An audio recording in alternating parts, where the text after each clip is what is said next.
విశిష్ట అతిథిగా ఈరోజు ఈ కార్యక్రమానికి విచ్చేసిన జాతీయ నాయకులు, ఈరోజు దేశంలో ఏ రాజకీయ నాయకుడున్నా సరే ప్రతి ఒక్కరు కూడా ఒక ఇన్స్పిరేషన్గా తీసుకోవాల్సినటువంటి వ్యక్తి minister for road transport and highways కేంద్ర మంత్రి వర్యులు నితిన్ గడ్కరీ గారు. అలాగే మనందరికీ కూడా పోరాటం ఏ రకంగా చేయాలి, పోరాటం చేస్తూ ప్రజల పక్షాన ఏ రకంగా నిలబడాలి, ప్రజల పక్షాన నిలబడుతూ ఆ కార్యక్రమాలని విజయవంతంగా ఎలా నడిపించాలని నిత్యం స్ఫూర్తిని అందిస్తున్నటువంటి నాయకులు ఉప ముఖ్యమంత్రి వర్యులు పవన్ కళ్యాణ్ గారు, నా సహచర మంత్రి వర్యులు స్థానిక పార్లమెంటు సభ్యులు పెమ్మసాని చంద్రశేఖర్ గారు, అలాగే భూపతిరాజు శ్రీనివాసరాజు వర్మ గారు, అలాగే రాష్ట్ర మంత్రివర్యులు బీసీ జనార్దన్ రెడ్డి గారు, సత్యకుమార్ యాదవ్ గారు, వేదికను అలంకరించినటువంటి పార్లమెంటు సభ్యులు, శాసనసభ్యులు, అధికారులు, నాయకులు, ఈ యొక్క కార్యక్రమానికి విచ్చేసినటువంటి సోదర సోదరిమణులకి, మీడియా మిత్రులకి అందరికీ కూడా నా హృదయపూర్వకమైనటువంటి నమస్కారాలు తెలియజేసుకుంటున్నాను. ఈరోజు మనందరికీ కూడా రాష్ట్రంలో ఉన్న ప్రతి ఒక్కరికి కూడా శుభదినం. నా ముందు మాట్లాడినటువంటి వ్యక్తులు కూడా చెప్పారు, అన్నదాత సుఖీభవ పిఎం కిసాన్ సమ్మాన్ నిధి యోజన ద్వారా చేసినటువంటి బ్రహ్మాండమైనటువంటి కార్యక్రమం. కూటమి ప్రభుత్వం ఏర్పడక ముందు రైతుల దగ్గరకు వెళ్ళి ఏ హామీ అయితే ఇచ్చామో ఆ హామీ నిలబెట్టుకున్నటువంటి రోజుగా ఈరోజు రాష్ట్రంలో ఉన్నటువంటి ప్రతి రైతు ఆనందంగా ఉండే విధంగా ఆ కార్యక్రమాన్ని ఈరోజు చేయడం మనందరికీ కూడా చాలా శుభసూచకం. ఒక పక్కన ఆ కార్యక్రమం అయితే మరొక పక్కన ఆంధ్రప్రదేశ్ రాష్ట్ర అభివృద్ధికి మూలం, అలాగే ఒక ఫౌండేషన్ ఇచ్చే విధంగా ఎన్నో రోడ్స్ని ఈరోజు మనం శంకుస్థాపన చేసుకోవడం, ఒక 2 ప్రారంభోత్సవం కూడా చేసుకోవడం మరొక శుభదినంగా భావిస్తున్నాను. అయితే ఈ శుభగడియలు కేవలం నాయకులందరూ కలిసినప్పుడే కాదు, ఏ రోజైతే రాష్ట్ర ప్రజలందరూ కూడా నిర్ణయించుకొని రికార్డు స్థాయి మెజారిటీలో ఆంధ్రప్రదేశ్ రాష్ట్రంలో కూటమి ప్రభుత్వాన్ని ఏర్పాటు చేశారో ఆ రోజు నుంచి ఈ రోజు వరకు ప్రతి రోజు కూడా మనకి శుభదినమే, ప్రతి గడియ కూడా శుభ గడియలుగానే మనం అందరం కూడా ముందుకు నడిపిస్తున్నామని తెలియజేస్తున్నాను.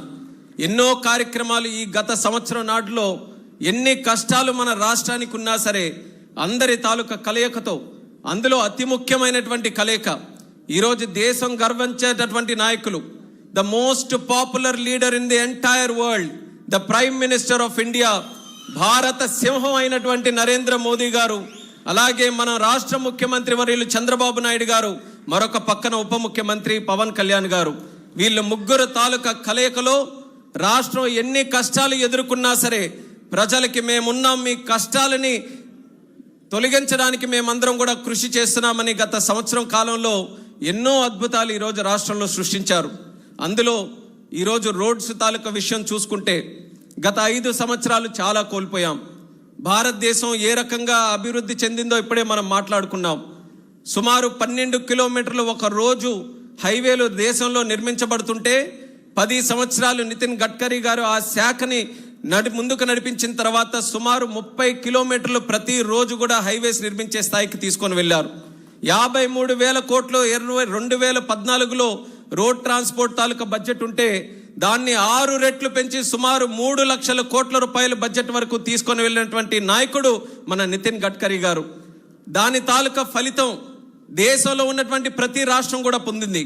కానీ మన దురదృష్టం, సరైన నాయకత్వం ఇక్కడ పెట్టుకోలేక విధ్వంసకరమైనటువంటి పరిపాలన, ఒక నీచ సంస్కృతి కలిగినటువంటి ఒక రాజకీయ శక్తులు ఇక్కడ ఉండడం వల్ల రాష్ట్రంలో మాత్రం ఏమాత్రం మనం అభివృద్ధి చేసుకోలేకపోయాం. కానీ ఇప్పటికైనా ఒక శక్తిగా ఏర్పడినటువంటి ఈ కూటమి ప్రభుత్వం మళ్ళీ ప్రతి ఒక్క విషయం మీద కూడా దృష్టి పెట్టి కేంద్ర ప్రభుత్వం తాలూకా సంపూర్ణ సహకారంతో ప్రతి ఒక్క ప్రాజెక్టును కూడా ముందుకు నడిపించే స్థాయిలో నడిపిస్తున్నాం. ఒకప్పుడు పోలవరం జరుగుతుందా లేదా అన్నటువంటి అనుమానం ఉండేది. అటువంటి పోలవరంకి కూడా కేంద్ర ప్రభుత్వం తాలూకా సహకారంతో 12,000 కోట్ల రూపాయలు శాంక్షన్ చేసినటువంటి ఘనత మన డబుల్ ఇంజిన్ సర్కార్కి దక్కిందని తెలియజేస్తున్నాను. అలాగే విశాఖపట్నం స్టీల్ ప్లాంట్, విశాఖ ఉక్కు ఆంధ్రుల హక్కు అని ఎంతో మంది పోరాటం చేసి ప్రాణత్యాగం చేసినటువంటి రోజులున్నాయి.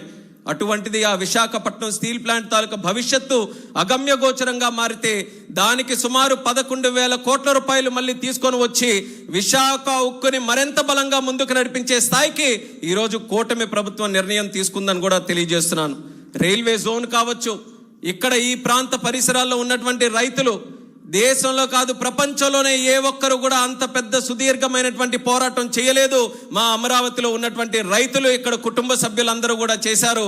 మరొక్కసారి మీకు సెల్యూట్ చేస్తున్నాను. అంత విధ్వంసకరమైనటువంటి పరిపాలనలో కూడా మహిళల్ని కించపరుస్తూ, రైతుల్ని అవమానిస్తూ ఎన్ని చేసినా సరే అమరావతిని రాష్ట్ర అభివృద్ధి కోసం ఒక చిహ్నంగా మేము కాపాడుకుంటామంటూ మీరందరూ కూడా ముందుకు వచ్చి అమరావతిని కాపాడితే, అదే అమరావతికి మొన్ననే ప్రధానమంత్రి గారు వచ్చి 50,000 కోట్ల రూపాయలు ప్రాజెక్టులతో ఈరోజు ముందుకు నడిపిస్తున్నామనంటే ఈ కూటమి ప్రభుత్వం తాలూకా చిత్తశుద్ధి, ఈ రాష్ట్ర ప్రభుత్వం కేంద్ర ప్రభుత్వం తాలూకా సమగ్ర ఆలోచన ఏ రకంగా నడుస్తుందో ప్రజలందరూ కూడా గమనించాలని కూడా తెలియజేస్తున్నాను. ప్రజలు ముఖ్యంగా గమనించాల్సినటువంటిది, ఆ రోజు చేయలేంది ఈ రోజు ఎందుకు చేస్తున్నాం? నాయకత్వంలో వచ్చినటువంటి మార్పు. మనకున్నటువంటి నాయకత్వం ప్రజల కోసం ఆలోచించే నాయకత్వం, రాష్ట్రం కోసం, రాష్ట్ర భవిష్యత్తు గురించి ఆలోచించే నాయకత్వం, రేపు రాబోయే తరం గురించి ఆలోచించే నాయకత్వం. అందుకనే ఒక పక్కన మీరు చూస్తున్నటువంటి నాయకుడు ఈరోజు బండి తీస్తే మామిడికాయలు దొరికితే మామిడికాయలు తొక్కుకుంటూ వెళ్తున్నాడు, మామిడికాయలు దొరకకపోతే తలకాయలు దొరికితే తలకాయలు తొక్కుకుంటూ వెళ్తున్నాడు, ఆంధ్రప్రదేశ్ రాష్ట్ర భవిష్యత్తును తొక్కుకుంటూ వెళ్తున్నాడు. ఎక్కడ మంచి పని జరుగుతుందనంటే ఆ మంచి పని ఎలా జరగకుండా చేయాలని ఆలోచిస్తున్నాడు. మరొక పక్కన మనకున్నటువంటి నాయకత్వం అందరినీ కూడా కలుపుకొని తీసుకొని వెళ్తూ ఆంధ్రప్రదేశ్ రాష్ట్రమే కాదు, తెలుగు వాళ్ళు ఎక్కడ ఉన్నా, ప్రపంచంలో ఏ మూల ఉన్నా సరే అందరికీ కూడా మన ప్రభుత్వం సహకరిస్తూ ముందుకు నడిపించాలని ఒక గొప్ప ఆలోచనతో చేస్తున్నటువంటి ఈ కార్యక్రమం నిరంతరం కూడా కొనసాగాలి. మనకు జరుగుతున్నటువంటి తప్పులు ఏంటంటే, చెట్టుని మనం నాటి నీళ్లు పోసి తీరా కాయలు కోసుకునే టైంకి ఒక కషాయ వాడిని పెట్టి ఆ కాయలే కాకుండా చెట్టును కూడా నరికే పరిస్థితి ఆంధ్రప్రదేశ్ రాష్ట్రంలో వచ్చి ఎందుకు మనం బాగుపడట్లేదని తిరిగి మనకే ప్రశ్న అడుగుకుంటే అది ఎంతవరకు న్యాయమో రాష్ట్ర ప్రజలు కూడా ఆలోచించాలి.